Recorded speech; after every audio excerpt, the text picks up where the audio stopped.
Welcome to S P Smarts bridge course in physics day 5। आज हमारा जो topic of discussion है वो है रेशियो एंड प्रोपोर्शन। देखो बेटा, रेशियो एंड प्रोपोर्शन एक ऐसा टॉपिक है जो आपने 7, 8, 9 में भी पढ़ा हुआ है ना। 10th में भी ज़रूर इसके ऊपर क्वेश्चंस किए होंगे, बट फिर भी काफ़ी सारे बच्चे भूल जाते हैं जब नेक्स्ट क्लास में जाते हैं। इसीलिए ये एक इंपॉर्टेंट कॉन्सेप्ट है जिसका इस्तेमाल फिज़िक्स में भी बहुत ज़्यादा आपको करना है। तो दैट इज़ वाई हम लोग ब्रिज कोर्स में रेशियो एंड प्रोपोर्शन का कॉन्सेप्ट भी लेके आए हैं। हालांकि हम उतनी डिटेल में नहीं करेंगे जितना आपने मैथ्स में किया होगा। बेसिक बातें जो मुझे बतानी है इसमें वो ये है कि रेशो हमेशा सिमिलर टाइप ऑफ क्वांटिटीज़ के बीच में होता है जिनके सेम यूनिट्स हो। देखो, आप मैंगोज़ और एप्पल्स का कोई रेशो नहीं ले सकते, है ना। आप मीटर का और सेकंड का रेशो नहीं ले सकते। आप कभी भी किलोग्राम और आवर्स का रेशो नहीं ले सकते। आपको मिनट्स का आवर्स से ले सकते हैं, क्योंकि अल्टीमेटली मिनट्स को भी आप आवर्स में बदल सकते हैं, है ना। आप सेंटीमीटर और मीटर का रेशो ले सकते हैं, बिकॉज रेशो लेते समय आप सेंटीमीटर को मीटर में बदलेंगे फिर रेशो लेंगे। तो सिमिलर चीज़ें जिनके सेम यूनिट्स हो उन्हीं का रेशो लिया जाता है। और रेशो अगर साधारण शब्दों में हमें पूछे कोई कि रेशो होती क्या है, बेटा रेशो का मतलब है एक तरह का डिवीजन। मैं कहूँ 1:2 लिखा मैंने, तो 1:2 रेशो को एक्सप्रेस किया जाता है। ये जो 2 डॉट्स हैं इसे पढ़ते हैं 1:2, ठीक है। तो ये मैं यहाँ दिखा देता हूँ, यहाँ पे ये लिखा हुआ है 1:2, है ना। तो 1:2 ये है क्या, ये नथिंग बट 1/2 है, एज सिंपल एज दैट। तो 1:2 इज़ नथिंग बट रेशो। तो रेशो को ही इस ढंग से एक्सप्रेस किया जाता है, ठीक है ना। तो यहाँ आप देखते हैं कि जब कोई 2 क्वांटिटीज़ हैं उनका रेशो कोई और 2 क्वांटिटीज़ के रेशो के बराबर हो, हम कहते हैं they are proportional to each other. मतलब ये कि 3 और 6 का वही रेशो है जो 9 और 18 का, आप देख ही सकते हैं। 3 3s are 9 and 6 3s are 18, है ना, एक जैसा। तो मैं ये कहूँगा कि 3/6 और 9/18 एक जैसे हैं। तो मैं लिखता हूँ 3:6 इज सेम थिंग एज 9:18, या यूँ भी बोलते हैं इसको 3:6 इज प्रोपोर्शनल टू, ये प्रोपोर्शनलिटी का साइन होगा, प्रोपोर्शनल टू 9:18, है ना। तो इसको सिंप्लीफाई करें। देखो बेटा, जब मैं कहता हूँ they are proportional, then what I mean 3 और 6 का रेशो, 3 2s are 6 तो ये 1/2 हुआ ना, 9 2s are 18 तो ये भी 1/2 हुआ। तो मतलब वो भी 1/2 है पहले वाला, दूसरे वाला भी 1/2 है। तो इसका मतलब ये हुआ ना कि ये आपस में प्रोपोर्शनल हैं, राइट। इसलिए हम कह सकते हैं कि A:B and C:D they are set in same proportion if they satisfy this formula। इसे कहते हैं प्रोपोर्शनलिटी फार्मूला, ठीक है। तो यहाँ पे कई बच्चे सोचेंगे कि ये जो लिखा है यहाँ पे IFF, इफ, इसका मतलब क्या होता है। इसका मतलब होता है इफ़ एंड ओनली इफ़, सिर्फ और सिर्फ ऐसा हो तब, if and only if. You got my point. तो इफ़ एंड ओनली इफ़ को ही हम IFF से डिनोट करते हैं। तो हम कहते हैं A:B same thing as C:D, और ये भी कह सकते हैं A:B is proportional to C:D। ये कब हम कहेंगे, जब हम देखते हैं कि A/B is equal to C/D, ठीक है बच्चे। अब आगे देखिए, कुछ ऑपरेशंस हैं, स्टैंडर्ड ऑपरेशंस हैं जो एक खास जिनके नाम हैं, जो रेशो प्रोपोर्शन के प्रॉब्लम में किए जाते हैं। अल्टरनेंडो, अल्टरनेंडो पता क्या है, if A/B is to C/D। तो अल्टरनेंडो अगर कोई कहे कि अल्टरनेंडो करिए, आपका मतलब पता क्या है, A/C का रेशो ले लो, B और D का रेशो ले लो, तो आप कहेंगे A:C is equal to B:D। यानी मतलब ये निकला कि A और B का रेशो C और D का रेशो का सेम है, तो A और C का रेशो भी वही होगा जो B और D का होगा। इसको फिर हम ऑपरेशन का नाम रखते हैं अल्टरनेंडो। तो ये इसका मतलब हुआ अल्टरनेंडो का, समझ गए ना बात। बेटा एक और ऑपरेशन है, उससे इन्वर्टेंडो कर, इन्वर्ट करना, उल्टा करना। अगर A/B C/D के बराबर है तो B/A is equal to D/C, उल्टा B/A is equal to D/C। समझे बात आप। मतलब ये है कि A/B का उल्टा क्या है, B/A, C/D का उल्टा क्या है, D/C। अगर A/B C/D इक्वल है तो B/A और D/C भी आपस में इक्वल होंगे।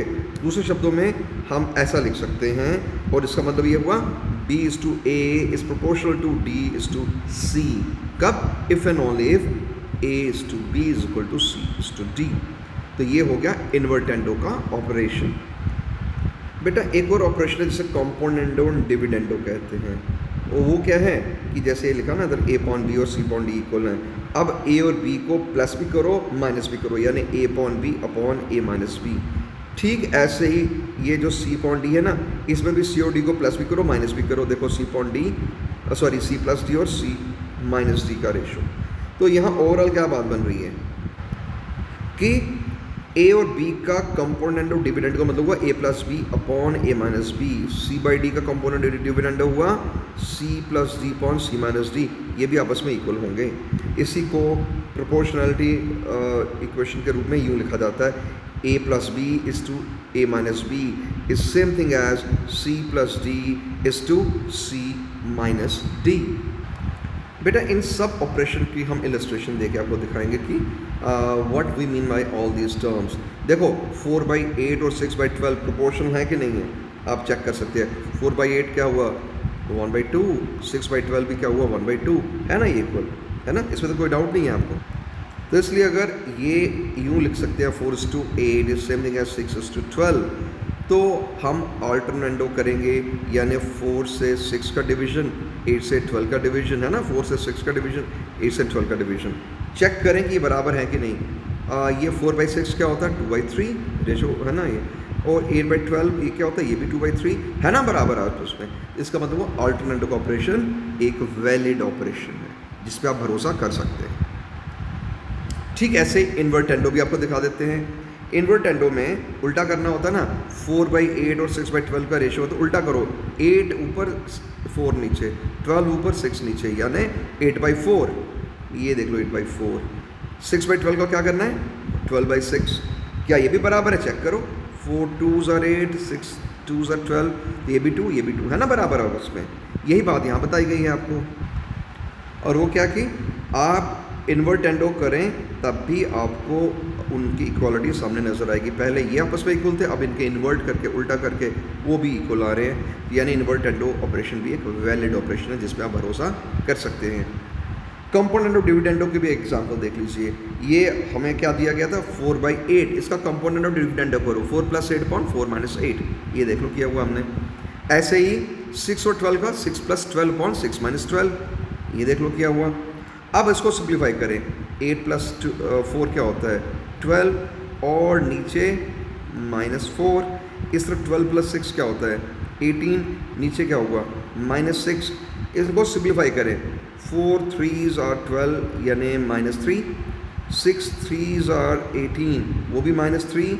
तो हर हालत में क्या आ रहा है कि इन सब का रेशो आपस में इक्वल है, यानी कंपोनेंट ऑफ डिविडेंडो चाहे पहले टर्म का चाहे सेकंड का -3 आ रहा है।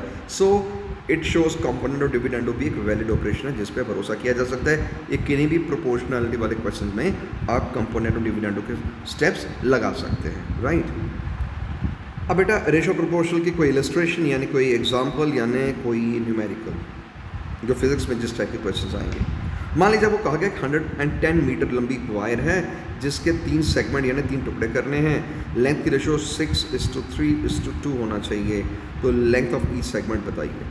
बेटा इसके लिए तो आपको एक फॉर्मूला याद रखना है, ये ईच सेगमेंट यानी length is equal to T for total, किसका टोटल, जो total length of the wire है, डिवाइड बाय सेगमेंट साइज। ठीक है ना, जैसे सेगमेंट का सम कितना है 6, 3 और 12 का सम 6 + 3 + 2 11 होता है, इसी का नाम है S। और टोटल जो गिवन था आपको वही T है। R क्या है रेशो। व्हेन आई से रेशो आई मीन पहली वायर का जो पहले टुकड़े का रेशो 6 है, दूसरे वाले का 3 है, तीसरे वाले का 2 है। तो अगर इस फार्मूला को आप जहन में रखें और सिंप्लीफाई करने की कोशिश करें तो क्या होगा, टोटल तो भाई बराबर है 110, ये देखो 110 लिखा हुआ है, डिवाइड बाय सम, वो तो 11 है, वो सबके लिए सेम है। फ़र्क कहाँ पे आएगा, सिर्फ R पे, रेशो पे।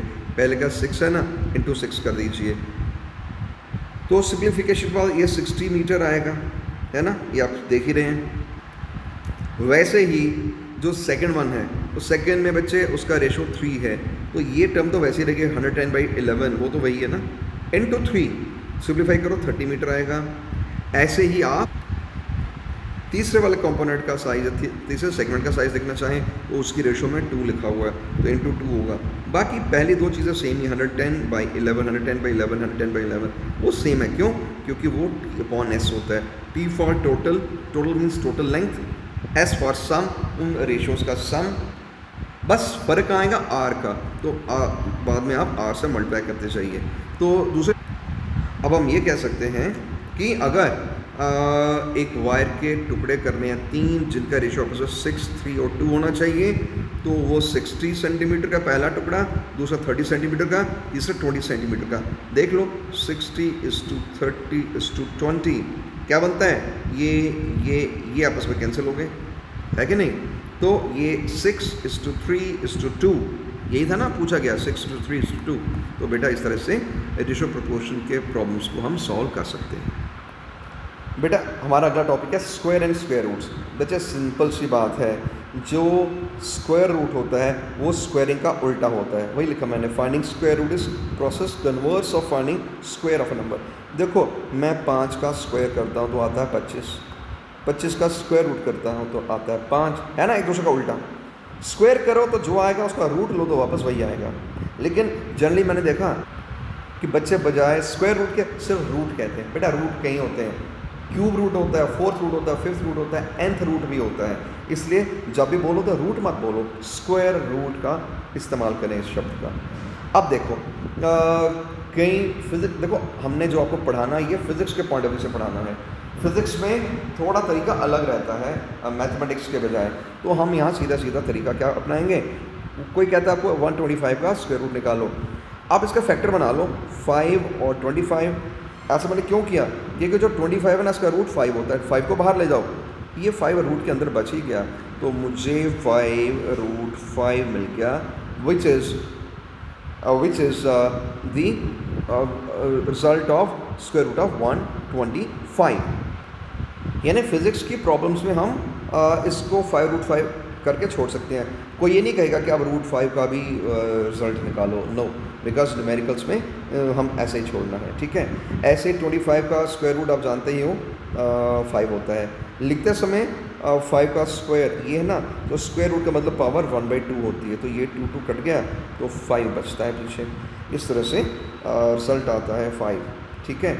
अब कोई कहे कि 81 का स्क्वायर रूट निकालो, हमें मालूम है 9 × 9 81 होता है, तो 9 × 9 को 9 स्क्वायर लिख सकते हो ना, तो उसका स्क्वायर रूट यानी पावर 1/2, जब पावर 1/2 करते तो ये कैंसिल हो जाता है, तो सिर्फ बचता है 9, तो ये देख लो 9 लिखा है। तो इस तरह से आपको बेसिक तरीक़ों से स्क्वायर रूट निकालना आना चाहिए, इसकी प्रैक्टिस करनी है और इसमें न्यूमेरिकल्स में फ़ायदा होता है। अदरवाइज़ एक टॉपिक ऐसा नहीं है कि फिज़िक्स में कोई पूछेगा what is square root and do this that, ऐसा कुछ भी नहीं है। ये न्यूमेरिकल्स में फ़ायदा होता है हमें ये स्टेप्स जानने का, ठीक है। एक और चीज़ है, देखो क्यूब एंड क्यूब रूट। देखो बच्चे क्यूब करना यानी उस चीज़ को 3 बार आपस मल्टीप्लाई करना। 3 का क्यूब रूट 3 × 3 × 3 27 हो गया ना। 4 का क्यूब, अब 4 का क्यूब जो है वो 3 बार 4 4 आपस में करो 64 होता है ना। तो अब इसका उल्टा करना है, क्यूब रूट लेना है, तो देखो 64 का क्यूब रूट यानी स्क्वायर रूट जैसा लिखना, लेकिन साथ में 3 छोटा सा लिखना है। फ़र्क रखें याद कि कोई बच्चा अगर लिखता है 64 और बाहर इतना बड़ा 3 लिखता है तो वो गलत है। सही तरीका क्या है, वो 3 को छोटा सा करके लिखना है, उसको क्यूब रूट कहा जाता है, राइट। तो यहाँ पे ये 125 के क्यूब रूट निकालना है, तो 125 के 3 हिस्से करो, 5 × 5 × 5 है ना, ये 5 का ये क्यूब है। जब क्यूब रूट कोई कह रहा है तो 1/3 पावर लगाओ, ये 3 कट जाता है, सिर्फ 5 बचता है यहाँ पे, है ना। तो इस तरह से आंसर 5 आ गया। बस ऐसे 27 का तो मैंने बता ही दिया, 64 का भी बता दिया। तो इस तरह से क्यूब रूट क्या बन गया, it's a process of converse of finding cube of a number. तो उल्टा काम करो, क्यूब रूट कहते हैं, सीधे सीधे क्यूब करो यानी 3 बार उसको आपस में मल्टीप्लाई करना है। I hope you got the point. इसी तरह से 4th root, 5th root, 6th root भी होते हैं। फॉर एग्ज़ाम्पल 16 का 4th रूट यानी ऐसे लिखना है, तो ये 2 × 2 × 2 × 2 है ना, 2 × 2 4, ये भी 4, 4 × 4 16 आ गया ना ये। तो अब इस 2 की पावर 4 है, और जब हम कोई कह रहा है क्यू इसका 4th रूट लो तो पावर 1/4 से डिनोट की जाएगी। ये कट गया, क्या बचा 2, तो आंसर मेरा आएगा 2 which is 4th root of 16। ऐसे बेटा nth रूट भी होता है, that is any number of roots आप कैलकुलेट कर सकते हैं। बस ये मेथड अपना लीजिए, you will find it very easy and simple. और बेटा कुछ तो ऐसे हैं जो फिंगर टिप्स में होने चाहिए। रूट 2 का मतलब 1.414, इसको फिंगर टिप पे रखें, डायरेक्ट न्यूमेरिकल में वैल्यू लगाओ। रूट 3 का मतलब 1.732, 1/√2 का मतलब 0.707, रूट 10 का मतलब है 3.16, 1/√10 का मतलब है 316। तो यहाँ पे आप देख रहे हैं कि ये सारी वैल्यूज़ मैंने आपको इसलिए कहा है, CTM होता है कमिट टू मेमोरी, यानी दिमाग में बैठा लीजिए। उसका फ़ायदा है कि न्यूमेरिकल्स में, फिजिक्स के न्यूमेरिकल्स में इन सब का बहुत दफ़े इस्तेमाल होने वाला है। तो हमें ज़ुबानी याद होगा तो ठीक है, बजाय कि वहाँ बैठ के टाइम वेस्ट करेंगे एग्जामिनेशन हॉल में एक एक कैलकुलेशन करते रहेंगे, तो हम डायरेक्ट वैल्यूज़ यूज़ कर सकते हैं। ठीक है बच्चे, क्योंकि ये मैथमेटिक्स में हो सकता है आपके स्टेप की वजह से नंबर को काटेगा कि आपने डायरेक्ट कैसे लिख दिया। फिजिक्स में हमें फिजिक्स के बारे में लिखने पर नंबर मिलते हैं, मैथमेटिकल स्टेप्स पूरे के पूरे लिखने से नंबर नहीं मिलते। तो हमें कुछ वैल्यूज़ डायरेक्ट याद रखनी होती हैं। उसका फ़ायदा ये होता है कि न्यूमेरिकल में हमें बहुत आसानी हो जाती है। ठीक है, और सबसे इंटरेस्टिंग बात क्या है, 3.16 और 316 मिलते जुलते हैं, सिर्फ डेसिमल पॉइंट इधर शिफ्ट कर देना है। तो 10 का ये, तो 1/√10 का वैल्यू ये। तो इस तरह से ये कुछ ट्रिक्स हैं जो आप याद रखेंगे। ठीक बेटा, लास्ट टॉपिक इसमें है HCF और LCM, ये निकालना आपको आना चाहिए। HCF तो हाईएस्ट कॉमन फैक्टर कैसे करते हैं। अब कोई आपसे कहे कि 15 है, 25 है, 30 है, 40 है, कोई ऐसा नंबर बताओ जो हर एक में मौजूद हो, हाईएस्ट कॉमन फैक्टर। तो वो तो बिना कैलकुलेशन पता लग रहा है मुझे 5, क्योंकि 5 3 are 15, 5 are 25, 5 6 are 30, 5 8 are 40। फिर भी कोई कहते हैं इसको डिराइव करो, क्योंकि कई बार ना ऐसे नंबर्स होते हैं जो हमें ज़ुबानी नहीं पता होते। तो कैसे करते हैं, वो मेथड मैंने सिखाया हुआ आपको, है ना। और ये बचपन से भी आपने सीखा ही हुआ है कि 15 को अगर करते हैं 15 1s are 15, तो इसका डिफरेंस 10 आता है। अब 15 ये अंदर लिख दो उसमें, ठीक है। फिर इसको 10 1s are 10, तो 5 बचता है, तो इस 10 को अंदर ले आओ, तो 5 2s are 10, ख़त्म हो गया ना सिलसिला। तो जहाँ पे ख़त्म हो रहा है बस ये आंसर होता है। अच्छा, ये तो था अगर कोई कहता है आपसे कि सिर्फ इन दो का HCF निकालो। लेकिन जैसा कि आप जानते हैं हमें 30 और 40 भी दिया ना। अब 5 ये जो आंसर आ रहा है उसको चेक करो, 25 के साथ भी पूरा चला गया, 6 के साथ गया, इसका मतलब है 8 के साथ भी जा रहा है, क्योंकि 40 यानी हर एक में 5 मौजूद है। तो 5 HCF of all the given numbers. और बेटा ऐसे ही जब LCM कोई कहता है निकालो, तो 2 4 6 12 20, ये बड़े नंबर ज़्यादा भी हो सकते हैं, उन सबको लिख लो 2 4 6 12 20। सबसे पहले देखो छोटे से छोटा नंबर किससे कटता है, अरे 2 से जाता है। देखिए 2 1s are 2, 2 2s are 4, 2 3s are 6, 2 6 are 12, 2 10s are 20। इस तरह से मैंने यहाँ पे वो नंबर लिखे हैं, ये जो 2 से मल्टीप्लाई हो रहे हैं, ठीक है, 2 के मल्टीपल्स हैं। अब इनमें ये 2 3 6 10, मुझे लग रहा है ये एक बार फिर से 2 से कैंसिल किया जा सकता है, इसलिए एक बार फिर से 2 ट्राई करो। ये तो कुछ नहीं, 1 का 1 ही लिखो, उसको कुछ नहीं करना। 2 1s are 2, 3 को वैसे रखो, 3 2s are 6, 5 2s are 10। तो मुझे जो नहीं होता ना उसको वैसे का वैसा उतार लेते हैं। जैसे अब 1 का 1 ही नीचे उतारा था मैंने, 3 का 3 ही उतारा था, जो नहीं होता उसको ऐसा नीचे उतार लिया जाता है, राइट। और अब यहाँ देखिए 1 1 तो छोड़ो ना, ये 3 दो जगह आ रहा है, तो 3 भी मैं ट्राई करूँगा। ये 1 ऐसा लिखो, ये 1 ऐसा लिखो, 3 1s are 3, 3 1s are 3, सिर्फ एंड में 5 बचता है। जो नहीं कैंसिल होता उसको वैसे ही छोड़ देते हैं। तो आखिर में मुझे LCM कहा गया था ना निकालो, तो LCM में मैं करूँगा 2 × 2 × 3 × 5। ये 1 1 से मल्टीप्लाई करने को फ़ायदा नहीं, तो 1 का मैंने नाम ही नहीं लिया। 2 2 3 5 इनका मल्टीप्लिकेशन, 2 2 3 5 का मल्टीप्लिकेशन कितना बनता है, 5 3s are 15 × 2 कितना हो गया, 30 × 2 60। तो 60 is the LCM of all these numbers, right. तो बेटा आज के लिए इतना ही। This is end of bridge course of SP Smart Day 5। That's all for today. God bless you.